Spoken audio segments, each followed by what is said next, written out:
Hello, what's up mga Money Magnet? Naririto na naman tayo para alamin ang mga swerteng prutas na dapat nating handa sa pagsalubong ng bagong taon. Ang mga prutas na yan ay magdadala ng kaswertehan sa ating mga buhay. Ngunit dapat mo rin isaalang-alang ang mga prutas na ihahanda sa pagsalubong ng bagong taon ay dapat swerte upang magpasok ng maraming swerte sa buhay at sa iyong tahanan. Una sa litrahan ay ang pomegranate. Ang pomegranate ay nagbibigay ng swerte pagdating sa longevity at prosperity. Ito ay magbibigay ng magandang resulta sa pagsasama-sama ng pamilya na iisang bahay lamang na masaya at nagbibigay din ng abundance and prosperity sa loob ng tahanan. Kaya naman kapag ito ang isa sa mga handa mo o isang prutas na meron ka sa pagsalubong ng bagong taon, asahan mo na ang buong taon mo, ang prosperity and abundance ay mapapasayo. Siyempre, hindi mawawala sa listahan ang saging. Ang kumpol ng saging, ang piling ng saging ay sama-sama, kung kaya't ang buong pamilya ay magsasama-sama. Ang saging din ay nagbibigay ng pagsasama-sama at pagkakaisa ng buong pamilya. Kung kaya't kapag meron ka nito sa pagsalubong ng bagong taon, asahan mong buong taon ang pamilya mo ay intact at pagsasama-sama at hindi maghihiwalay. Kaya naman kapag may saging ka na handa sa iyong pagsalubong ng bagong taon, ang pamilya ay masaya ng buong taon. Pagdating naman sa kaswertihan, hindi mawawala ang prutas na grapes. Ang mga bilugan nitong prutas ay katumbas ay kumpol ng kaperahan. Kaya naman sinasabi din na kapag meron kang grapes sa iyong tahanan, mas mainam din na magsabit ka ng 12 piraso ng grapes sa iyong pintuan para magtatanggal din to ng negative energy at magpapasok ng swerte.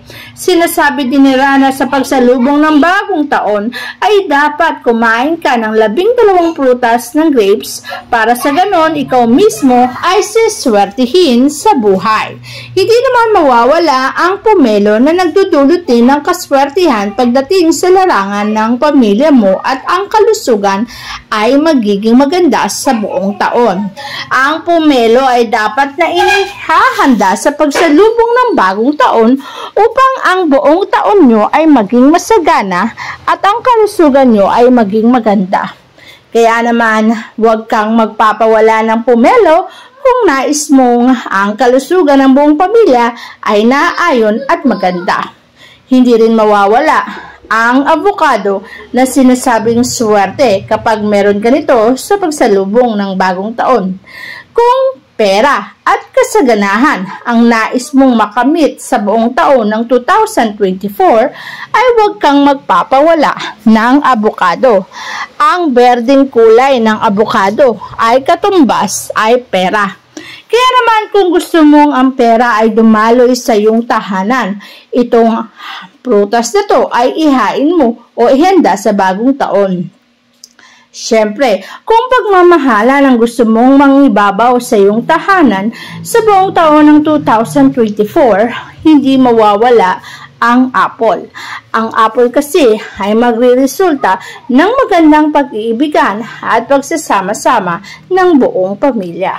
Kaya naman, mas mainam na meron kang handang apple sa hapagkainan upang ang buong pamilya ay maging maganda ang pagsasama-sama sa buong taon. Pagdating naman sa negosyo, at kung meron kang online business o negosyo sa iyong tahanan, mas mainam din na may pineapple ka sa iyong dining table. Meron ding ibang negosyante na nagsasabit ng pineapple sa kanilang pintuan, lalo na sa pwesto na kung ito ay pwesto ng kanilang negosyo. Sapagkat sinasabing ang pineapple ay nagpapasok ng kaswertehan pagdating sa larangan ng negosyo. Ilalagay mo lang sa table at ang negosyo mo ay magbo-boom. Hindi naman mawawala ang papaya na ang kulay kinintuan nito ay nagpapakita ng swerte pagdating sa larangan ng pera. Ang gintong kulay nito ay katumbas din ng pera. Kaya naman kung ayaw mong nauubusan ka, Kung ayaw mong nasasairan ka, kung ayaw mong nasisimutan ka, ay huwag kang magpapawala ng papaya sa tahanan mo, lalo na sa pagsalubong ng bagong taon para ang swerte ay dumaloy sa iyo. Hindi rin mawawala sa listahan ang lemon. Ang lemon naman ay nagtatanggal ng negatibong enerhiya. Kaya naman kung gusto mong tanggalin ang maraming negatibong enerhiya sa loob ng tahanan mo, ay huwag kang magpapawala ng lemon. Kapag meron kang lemon, sisipsipin ito ang lahat ng pagdurusa at pasakit na dinanas mo noong taong 2023 at ang ibibigay sa iyo nito ay isang magandang buhay ngayong darating na 2024. Kaya naman napakagandang maglagay ng lemon. Hindi naman mawawala sa listahan ng mangga, ngunit tandaan mo, manggang matamis o hinog ang ihahanda mo. Ang matamis na maganda ay nagbibigay ng matamis na pagsasama sa buong pamilya.